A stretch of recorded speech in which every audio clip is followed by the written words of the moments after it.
बिस्मिल्लाहिर्रहमानिर्रहीम, अस्सलाम वालेकुम। लाइव डॉक्टर शाहिद मसूद के साथ मैं हूँ सुमेरा सलीम। नाज़रीन, पाकिस्तान तहरीके इंसाफ ने हुकूमत से मुज़ाकरात ख़त्म करने का ऐलान कर दिया है, जबकि सेनेटर इरफान सिद्दीकी साहब ने कहा है कि मुज़ाकरात ख़त्म करने का ऐलान अफसोसनाक है, हमारा जवाब तो सुन लेते। दूसरी जानिब कौमी असम्बली में पीके एक्ट में तरमीम का बिल 2025 कसरत राय से मंजूर कर लिया गया है। इसके अलावा भी दीगर मौज़ूआत पर आज हम गुफ्तगू करेंगे। स्टूडियो में हमारे साथ मौजूद हैं डॉक्टर शाहिद मसूद। अस्सलाम वालेकुम डॉक्टर साहब। वालेकुम जी, आपको भी नजर। डॉक्टर साहब, पाकिस्तान तहरीक इंसाफ की जानिब से जो है उन्होंने हुकूमत से मुज़ाकरात ख़त्म करने का ऐलान कर दिया है। ये मुज़ाकरात का हल क्या निकलेगा? मुज़ाकरात तो ऐसे ही थे, बस गुंगलों के ऊपर से मट्टी झाड़ने वाली बात थी। ये इसका कोई मेरा नहीं ख्याल कि इन मुज़ाकरात का कोई नतीजा, और मेरा नहीं ख्याल कि दोनों तरफ से कोई ऐसा है भी एहसास कि उनके साथ मुज़ाकरात हों एक दूसरे के साथ। जहाँ होने होंगे वहाँ पे हो रहे होंगे, ये नहीं हो रहे होंगे, वो आने वाले दिनों में आ जाएगा सामने। लेकिन इसमें जो अहम बात है, मैं ज़रा आज की गुफ्तगू एक मुख्तलिफ से मौजू से करता हूँ, फिर हम आते हैं इस पर। देखिए, इंसान जो है ना, उसकी अमूमन इंसानों की एक ख्वाहिश रही है कि वो किसी तरह से मौत को शिकस्त दे दें, हमेशा ज़िंदा रहें। अच्छा, इसमें जो है वो ऐसा भी हुआ है, पूरी हिस्ट्री में उठा के देख लें तो फ़िरौन और बाकी लोग की ममीज़ रखी जाएंगी और उनको प्रिजर्व किया जाएगा और ऐसे होगा। कहते लोग सारे हैं कि जी हमें कोई ज़िंदा रहने का शौक़ नहीं है, हम चले जाएँ। लेकिन ये है कि जब अगर आप इंटेंसिव केयर यूनिट्स में जाके हॉस्पिटल्स के देखें तो उसमें आखिरी लम्हे तक जो है वो उनको ये होता है कि हम किसी तरह ज़िंदा रहें, और सांस एक एक सांस गिनती दी जाती है। इंसान की जिबिलत है। लेकिन वो जो वक्त मुकर्ररा है उसमें सांस का भी कोई ये नहीं कि अगले सांस की भी बात नहीं है, क्योंकि सांस के भी दो मराहल हैं ना। एक में हम इनहेल करते हैं, एक में एक्सहेल करते हैं। तो इनहेल करने के बाद हमने इनहेल कर लिया तो क्या एक्सहेल करने का भी वक्त है या नहीं, ये भी एक सवाल होता है। लेकिन इंसान की ख्वाहिश बहरहाल हमेशा से रही है। ख़ासतौर पे वो जो ताकतवर और दौलतमंद लोग और जिनके पास अरबों खरबों डॉलर्स हैं, बिलियंस या ट्रिलियंस ऑफ डॉलर्स हैं, तो वो कहीं बैठते होंगे तो ये सोचते नहीं होंगे कि ये हमारे पास इतने बिलियन या ट्रिलियन डॉलर्स हैं और हमारे पास टेक्नोलॉजी भी आ गई है और सब कुछ आ गया, तो क्या हम ऐसा ना करें कि हम हमेशा ज़िंदा रहें? हमको ऐसा रास्ता निकालें कि हम ज़िंदा रहें हमेशा। एक तो है ना बीमारियों का इलाज ढूंढना, वो कुछ और है, हम ज़िंदा रहें हमेशा। अब एक शख्सियत से हम शुरू करते हैं, क्योंकि एक पब्लिश स्टोरी को मैं डिस्कस करने जा रहा हूँ, और वो है पीटर थियल। पीटर थियल जो है ये जर्मन अमेरिकन एंटरप्रेन्योर है। इन्होंने पेपॉल बनाई थी, जो बड़ा एक हर एक को पता है पेपॉल से पेमेंट्स और ये सारा। 2002 में ईबे वालों ने पेपॉल को ख़रीद लिया था 1.5 बिलियन डॉलर्स में, और उसके बाद ये आगे बढ़ते गए और इन्होंने जो है वो मुख्तलिफ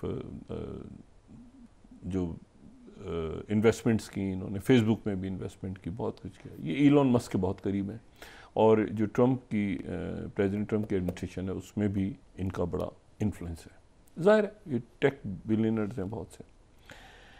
अच्छा, इनके हवाले से एक वाशिंगटन पोस्ट 4 अप्रैल 2015, यहाँ से मैं शुरू करता हूँ, फिर ज़रा अपने मुद्दे पे आता हूँ। वो ये कहते हैं कि टेक टाइटन्स लास्ट प्रोजेक्ट, ये जितने टाइटन्स हैं इसका जो उन्वान है वो ये है कि जितने ये बड़े बड़े टेक्नोलॉजी के पे जो काम कर रहे हैं, आर्टिफिशियल इंटेलिजेंस पे, आर्टिफिशियल जनरल इंटेलिजेंस पे और क्वांटम पे, और ये इनका जो आखिरी प्रोजेक्ट है, लेटेस्ट प्रोजेक्ट जो है वो है डिफाई डेथ, कि मौत को शिकस्त दी जाए।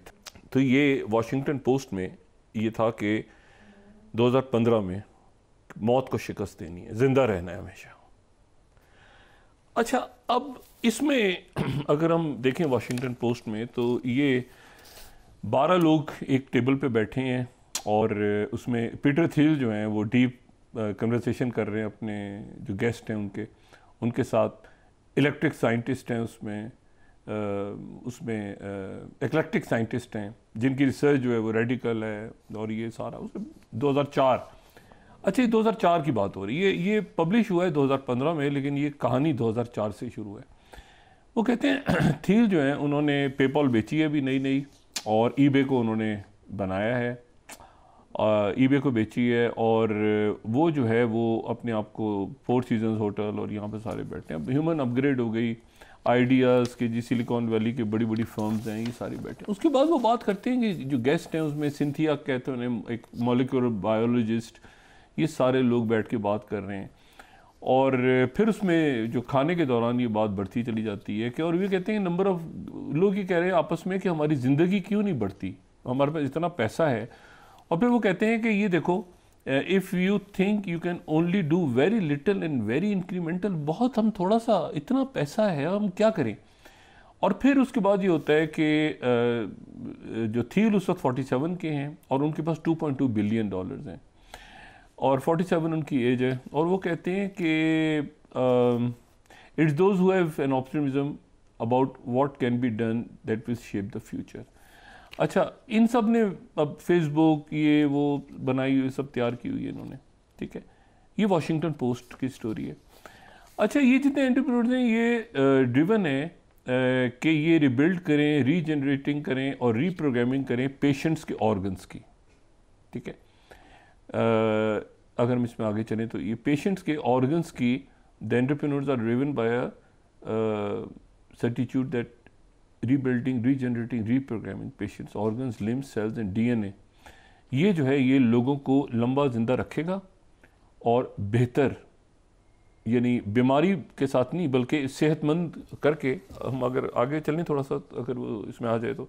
अच्छा, तो उसमें they work, their funding includes hunting for secrets of living organisms, जो कि लंबी जिंदगियां जिनकी हैं तो उनको फिर वो तलाश कर रहे हैं, वगैरह वगैरह। अब इसमें यहाँ पर जो मौजूद लोग हैं उनमें से एक हैं लैरी एलिसन।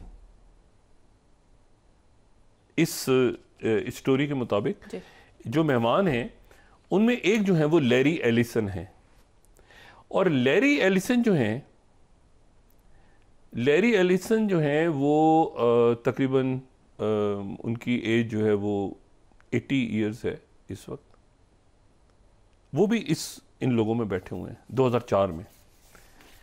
और लैरी एलिसन जो हैं वो, उन्होंने 1977 में ओरेकल बनाई कंपनी, जो कि क्लाउड के हवाले से, क्लाउड कंप्यूटिंग और जो डेटाबेस मैनेजमेंट सिस्टम्स हैं उसको, और फिर उसके बाद और बहुत से उनके प्रोजेक्ट्स।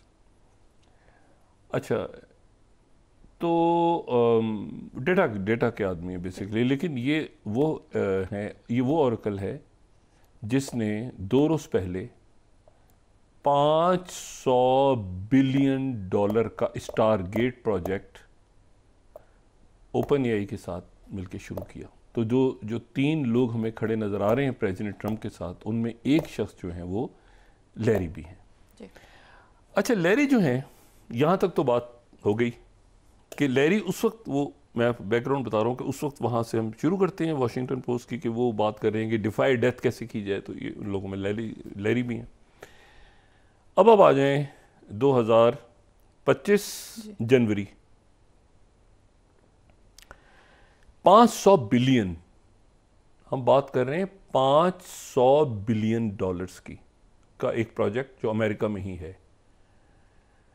और ऑलरेडी यहाँ पर हम आ चुके हैं जहाँ पे आर्टिफिशियल इंटेलिजेंस है, वो तो है। आज सुबह से, वैसे पिछले कई घंटों से वो ओपन एआई की वो जो चैट बॉट है उनका, वो बंद है, वेबसाइट डाउन हुई है, तो पूरी दुनिया में खप पड़ी हुई है। तो वो जो चैट जीपीटी है वो सही, पूरी दुनिया में सही काम नहीं कर रहा, लेकिन लोग एक्स पे जाके शिकायतें कर रहे हैं, हमारे एक्स भी बंद है और शायद चैट जीपीटी का पीछे से कोई इशू हुआ है, तो एक खप पड़ी हुई है। अच्छा, अब आप आ जाएं कि मैंने क्यों बात की है, ये बड़ी इंटरेस्टिंग बात है।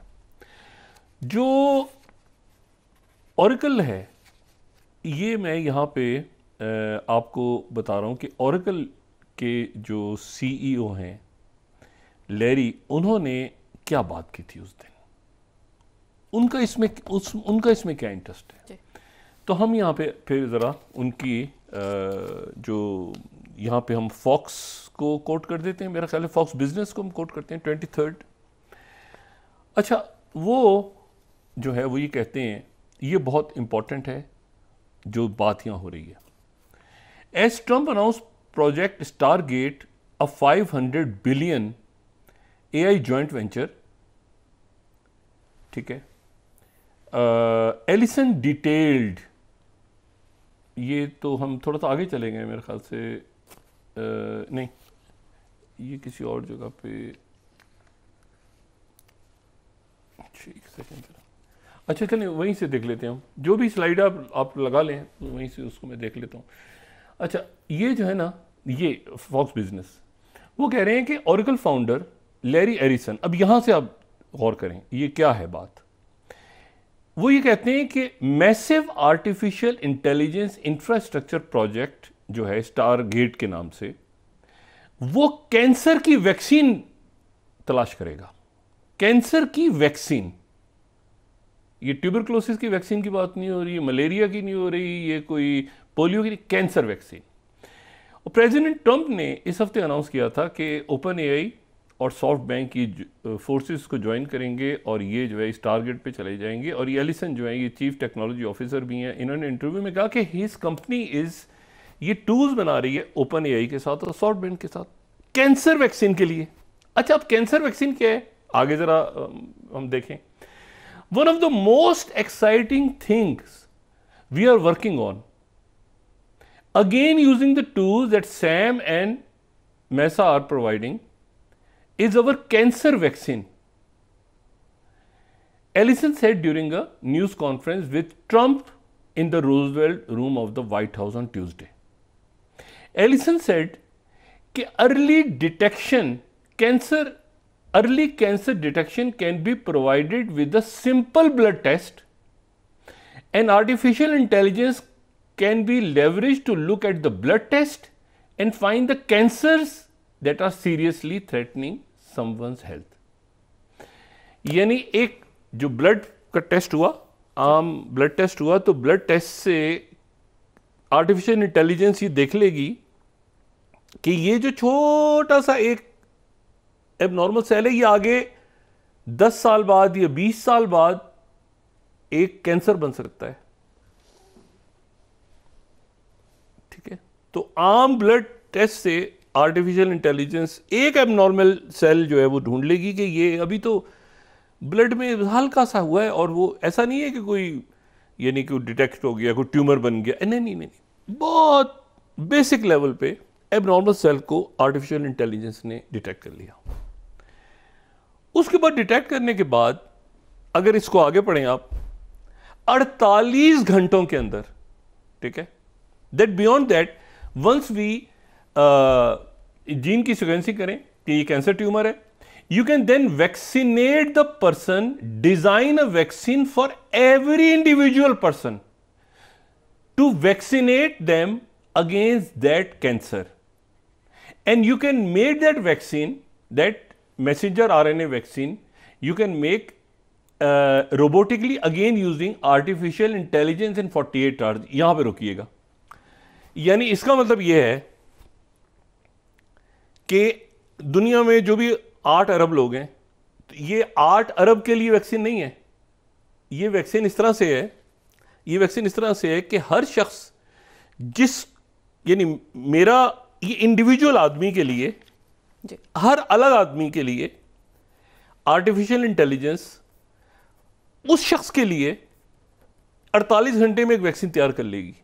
अगर 8 अरब की आबादी है तो 8 अरब के लिए, अगर 5 अरब लोग हैं तो उनके लिए इंडिविजुअली 48 घंटों में वैक्सीन बना के कैंसर की, और उसको सिंपल ब्लड टेस्ट से, उसके लिए एक जो पेनाडोल खा रहे हैं लोग एस्पिरिन खा रहे हैं लोग, एंटीबायोटिक खा रहे हैं, नहीं, इंडिविजुअल दवाई, ब्लड टेस्ट, और ये इशू है, ये इशू, तो आपके लिए इंडिविजुअली कैंसर वैक्सीन तक, मैसेंजर RNA, ये मॉडर्ना, ये जो डेड वायरस टाइप अंदर वो डाल के और फिर उसके बाद वो टी सेल्स और एंटीबायोटिक जो एक्टिव होती हैं, अब वो जो यानी आप समझे ना कि मैसेंजर ट्रेडिशनल से अलग जो वैक्सीन तैयार हुई थी कोविड की दिनों में, मॉडर्ना थी जिसमें सबसे आगे, तो उसमें जो कि खतरा नहीं होता कि टी सेल्स वाला भी एक्टिव हो जाती है इम्यून सिस्टम, और एंटीबॉडीज भी तो ज़्यादा तगड़ा है वो, और उसमें ये है कि वो जल्दी भी बन जाती हैं, तो इसलिए वो मैसेंजर आ रहे हैं। नई टेक्निक है, पुरानी ट्रेडिशनल वैक्सीन से। अब आप सोचेंगे इस प्रोजेक्ट में ये कितनी इंपॉर्टेंट बात है कि 48 घंटों में एक वैक्सीन कैंसर के अगेंस्ट बनेगी आर्टिफिशियल इंटेलिजेंस के जरिए, और वो आम नहीं होगी कि ये पैंक्रियाटिक कैंसर या लंग कैंसर के, हर शख्स के लिए इंडिविजुअली। ये 500 बिलियन का जो प्रोजेक्ट है, इसके में ये भी चीज है कि कैंसर पे आप चले गए तो आप सोचे ना, उससे पहले लिवर खराब हो सकता है, आगे जाके इस आदमी में ये प्रॉब्लम हो सकती है, आगे जाके इसमें ये हो सकता है। शुरू की ही स्टेज पे वो सारी चीजें आर्टिफिशियल इंटेलिजेंस डिटेक्ट करें और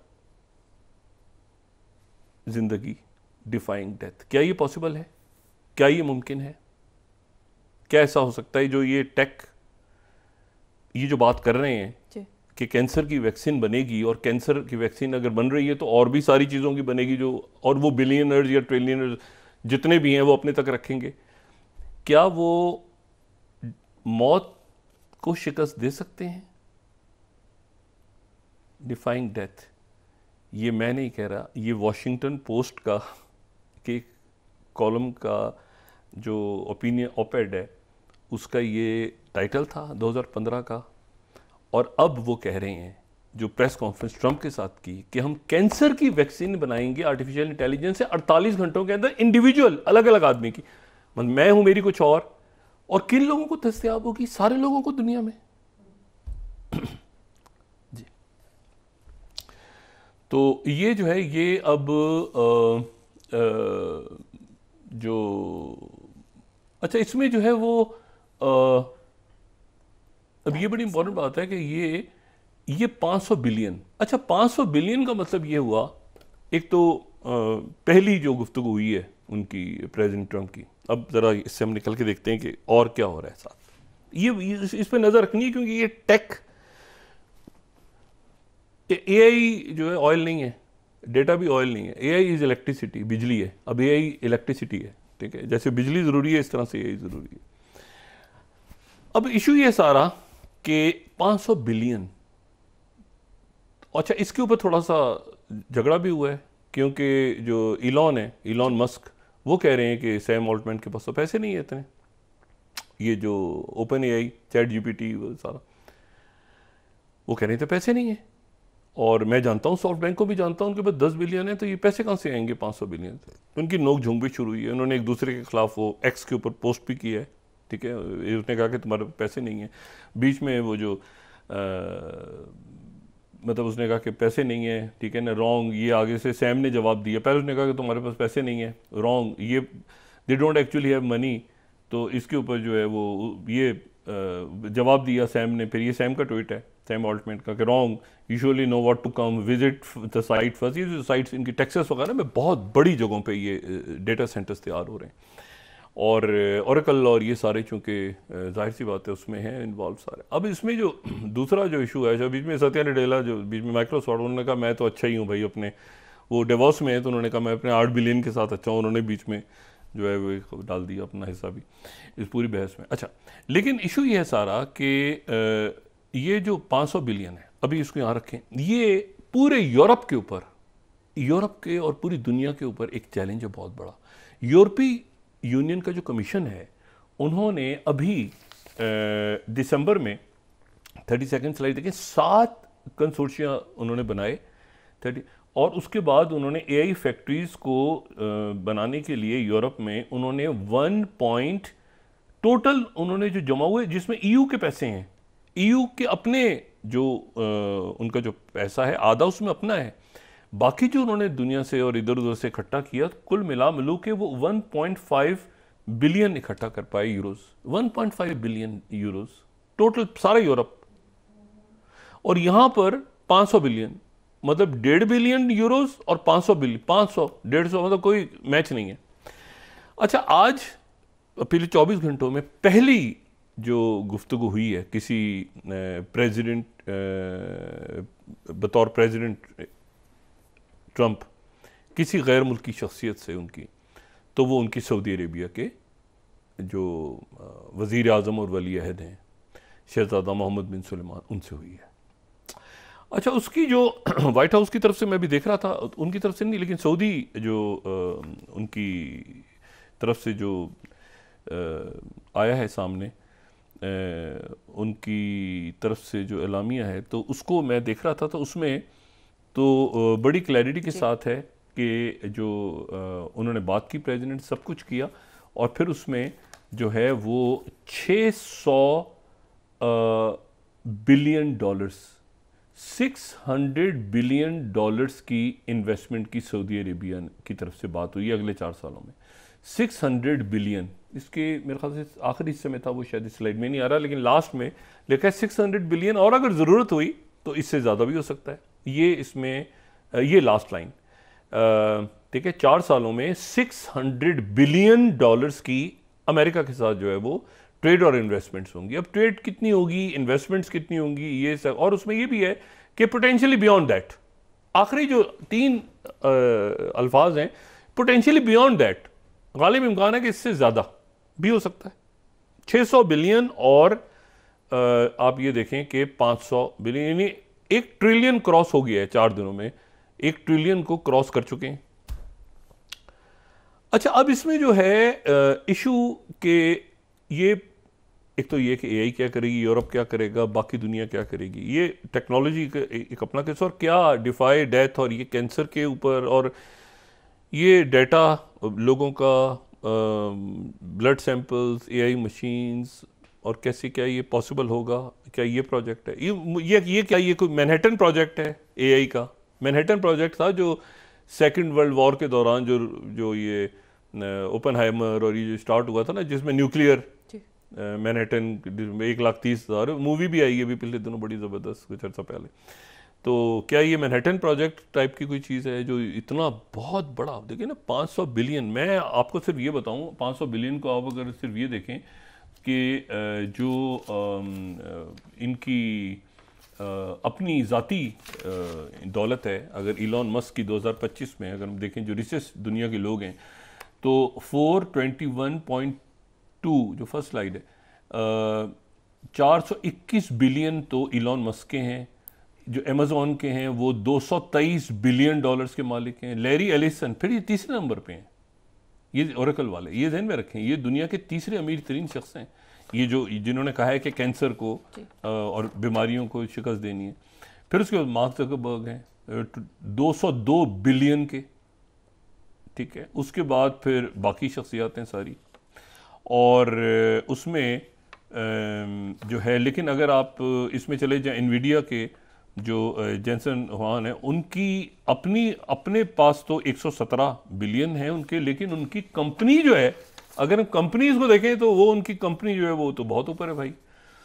सबसे ऊपर तो खैर एप्पल है, तो उसके बाद फिर एनवीडिया है, और फिर ये एनवीडिया मेरे ख्याल से ऊपर चली गई है कुछ अर्से पहले, लेकिन बहरहाल ये माइक्रोसॉफ्ट इस तरह से, तो $1 ट्रिलियन तो उनकी अपनी ज़ाती आमदनी और कंपनी की आमदनी में ज़ाहिर है कि फ़र्क है। तो वो बहरहाल ये जो है ये इस तरह से, तो अब ये 600 बिलियन डॉलर्स यहाँ से आ गए।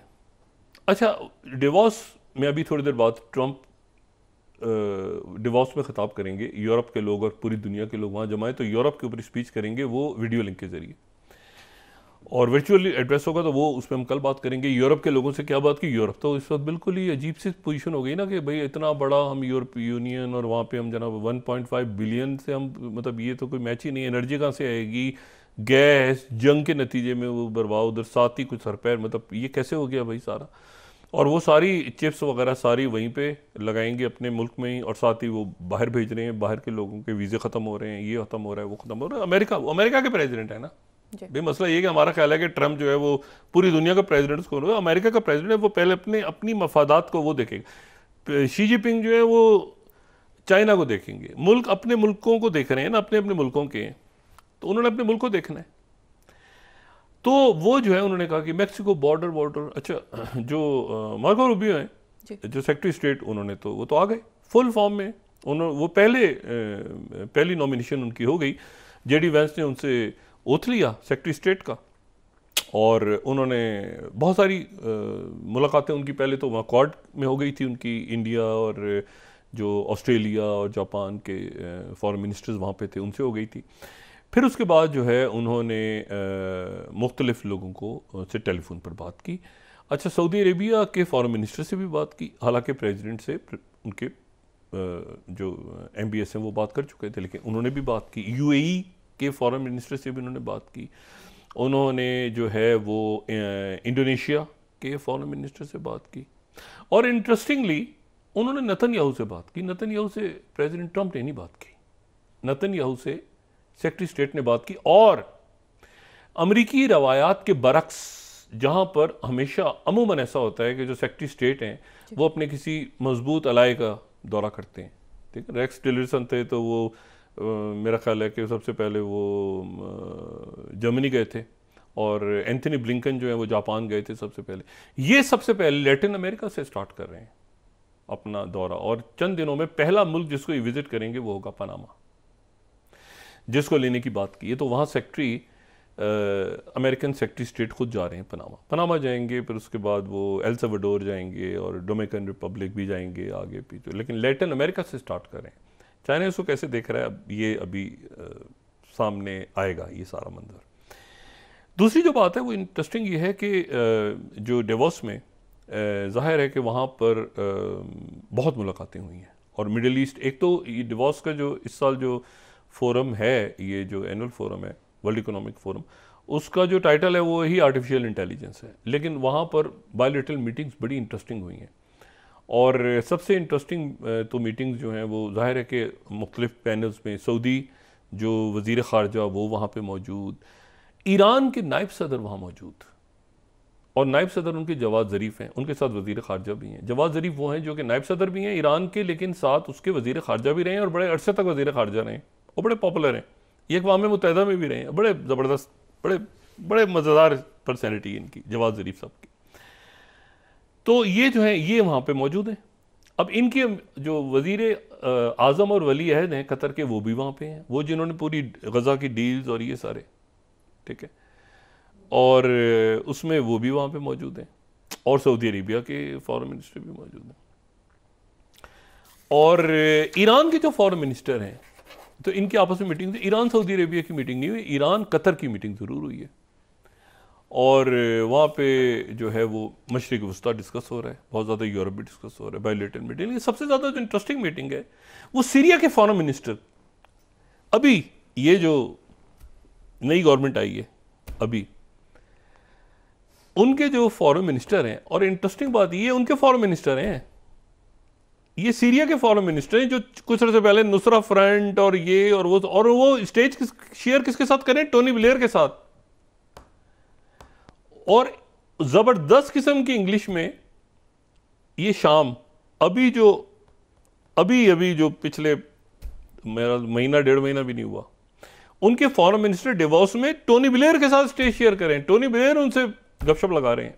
आप जरा देखें कि दुनिया कहाँ से कहाँ गई। अब आप सोचेंगे किस मुल्क का भी, सीरिया, ये सीरिया सोचें, उनका फॉरेन मिनिस्टर, उन्होंने कहा सैंक्शंस हटाई जाएं, सब कुछ किया जाए और हम बहुत आगे चलेंगे, और ये सारा 15 साल के बाद तकरीबन मेरा ख्याल है कि ऐसा हुआ है कि सऊदी वज़ीर ख़ारजा जो है लेबनान का दौरा कर रहे हैं, लेबनान का दौरा सऊदी वज़ीर ख़ारजा, और ईरान के वज़ीर ख़ारजा अगले 1 या 2 रोज़ में काबुल पहुंच रहे हैं।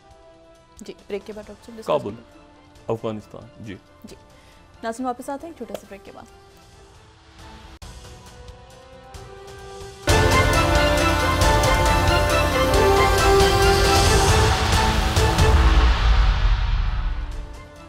वेलकम बैक नाज़रीन।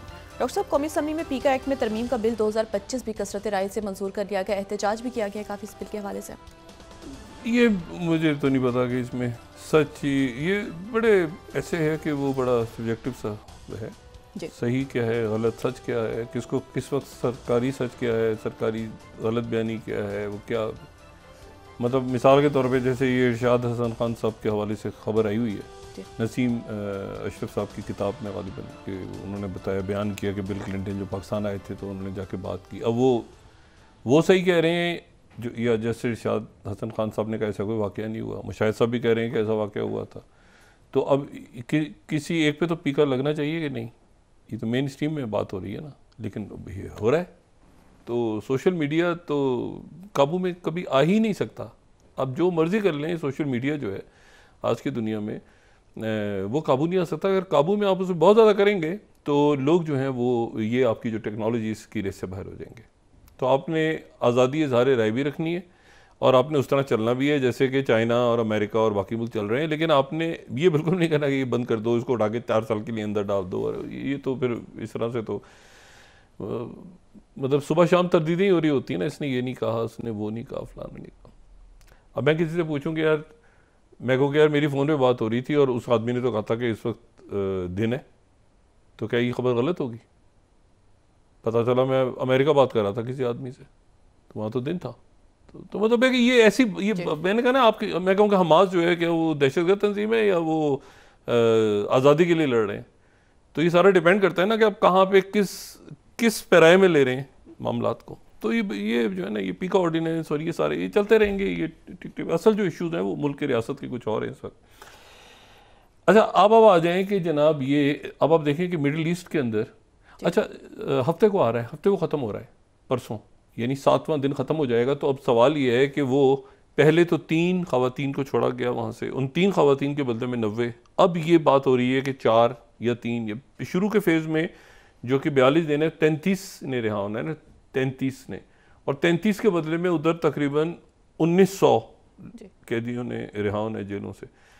तो आज मगरबी किनारे पे काफ़ी वायलेंस हुआ, लेकिन गज़ा में ट्रक भी जा रहे हैं, लोग भी जा रहे हैं, उसको ज़रा धीमा किया हुआ है। मीडिया में भी वो धीमा है, फुटेजेस कम आ रही हैं, बात कम हो रही है। एक कंडीशन ये भी थी, एक कंडीशन ये भी रखी गई थी कि उसको ज़रा स्लो रखना है बहुत ज़्यादा। लेकिन जो स्टीव विटकॉफ हैं, जिन्होंने डील करवाई है सारी, वो गज़ा का दौरा करेंगे। अब सवाल ये है कि वो गज़ा का दौरा करेंगे, उन्होंने कहा है तो मैं तो जाऊँगा, देखूँगा जाके अंदर, और हो सकता है उनके साथ जो है वो इजिप्ट के कोई लोग हों, कतर के कोई लोग हों। ज़ाहिर है कि वो सिक्योरिटी कैसे होगी, सिक्योरिटी कैसे होगा फिर, तो वो वहाँ पे किससे मिलेंगे? हमास के लोग तो सारे मौजूद हैं। अच्छा, कई पिछले 24-48 घंटों में मेरे से ना ये ज़रा इसको थोड़ा सा धीमा इसलिए किया गया फुटेज, इसको के अंदर बहुत बर्बादी है, बहुत बर्बादी भी है, और हमास अपनी जगह मौजूद है। अच्छा, हमास अपनी जगह मौजूद है। कई ऐसे लोग, मैं अब यहाँ नाम नहीं लेना चाह रहा, कई ऐसे लोग जिनको मुर्दा डिक्लेयर कर दिया था इसराइल ने, और ख़बरें भी चल गई थी कि ये मारे गए, ये मारे गए, मारे गए, वो सारे ज़िंदा निकल के आ रहे हैं। इसको ज़रा आप आगे, वो सारे ज़िंदा भी हैं और कमांड में भी हैं मुकम्मल, और वही वहाँ पे पुलिसिंग भी कर रहे हैं, और वो अस्पतालों को भी संभाला हुआ है। हमास टोटल कंट्रोल में है गज़ा में इस वक्त। और इतना बड़ा धचका लगा है इनको कि इन्होंने ये कहा कि ये रहनुमा जो है ये, और वो रहनुमा जो है वो रिसीव कर रहे हैं खड़े होकर। अब वो कौन से रहनुमा है इसको भी छोड़ दें आप, लेकिन एक बहुत बड़ा धचका लगा है कि कई लोग जिनको उन्होंने डिक्लेयर कर दिया था कि वो चले गए दुनिया से, वो लोग मौजूद हैं अपनी जगह। बहुत बड़ा धचका है। तो एनीवे, तो ये भी थोड़े दिनों में, परसों जो 3 लोग छोड़ने, 4 छोड़ने, ख़वातीन अभी, और वही तो उसके बदले में कितने छोड़ने उस पर भी बात हो रही है, क्योंकि ये उसमें अब तादाद बढ़ती चली जाएगी। क्योंकि अब जो रिहा होंगी वो फ़ौजी होंगी। अब अभी तो सिविलियन थे ना, अब जो फ़ौज की ख़वातीन रिहा होंगी तो उसके बदले में वो वहाँ से ज़्यादा कैदी जो है। अब वो चूँकि मगरबी किनारे में वहाँ पे वायलेंस हो रहा है, वहाँ पे बहुत से लोग शहीद हो रहे हैं जनीन में, लेकिन ये है कि उसके नतीजे में जो प्रेसिडेंट ट्रंप ने कहा था पहले कि मैं इसको हो सकता है ये मुआहदा आगे ना चले, फिर उसके बाद फ़ौरन दूसरी जो बात एक हुई है, बहुत इंपॉर्टेंट बात, कल उन्होंने फॉक्स को इंटरव्यू दी है। देखें ये अगर आप मुझे कहें ना कि सबसे इंपॉर्टेंट बात उस इंटरव्यू में क्या थी, बहुत सारे उन्होंने रशिया के ऊपर भी बात की, सब अगर वो हम दिखा सकें फॉक्स की वो एग्जैक्टली तो उन्होंने जो है वो फॉक्स को एक इंटरव्यू दिया। उसकी दूसरी जो एपिसोड है, यानी उसका दूसरा जो हिस्सा है वो आ जाएगा, लेकिन जो पहला हिस्सा है उसका, उसमें फॉक्स के उस इंटरव्यू में वो कहते हैं कि ट्रम्प रिफ्लेक्ट्स, ये बड़ा इंपॉर्टेंट, मैं एग्जैक्टली फॉक्स के जुमले यहां पे बता रहा हूं।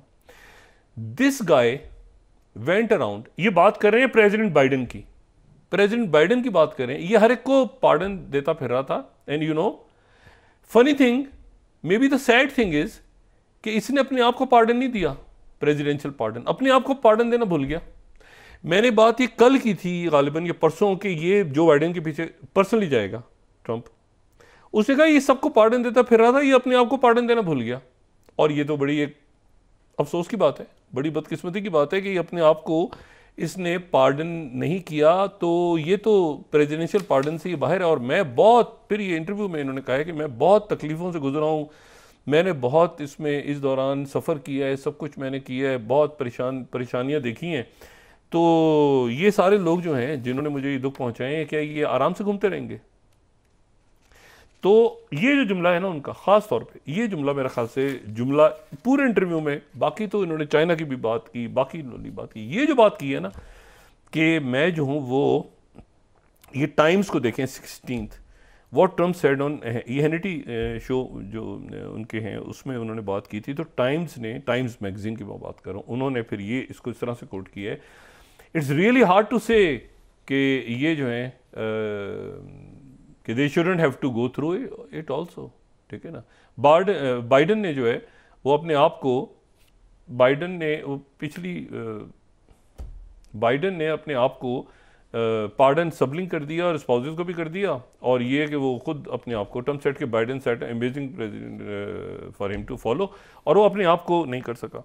और पॉलिटिको ने फिर ये सबसे ये बड़ा इसका इंटरेस्टिंग लगाया कि ट्रम्प सजेस्ट के Biden and those he pardon should be investigated. खुद बाइडन और बाकी जो लोग हैं उसके, क्योंकि जिनको पार्डन नहीं मिली ना, कैमिला हैरिस को भी नहीं मिली। मैंने आपसे कहा ना, जब आपने फॉर्मर आर्मी चीफ को, ये बाइडन के पीछे जाएगा। और ट्रंप ने कह दिया कल, ठीक है ना, ये उन्होंने नहीं कहा कि कौन से ऑफेंसेस हैं, लेकिन ये कि उन्होंने कहा कि वो लीगल स्क्रूटनी और ये सारे जो है।